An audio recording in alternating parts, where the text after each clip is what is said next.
Trying to move this navigational hazard out of the middle of the channel. It's just floating out here. I don't know why the wind hasn't pushed it away.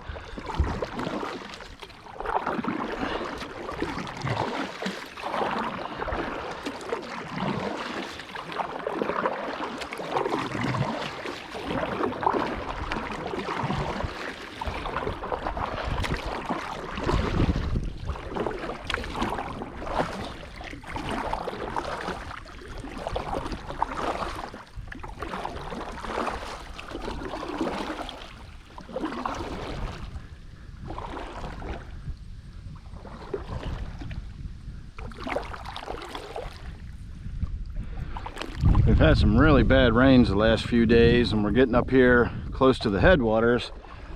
And if you look around, you can see quite a few logs and stuff. I don't think it was particularly necessary to push that out of the channel like that, but I just wanted to see if I could do it. It was more for fun than anything.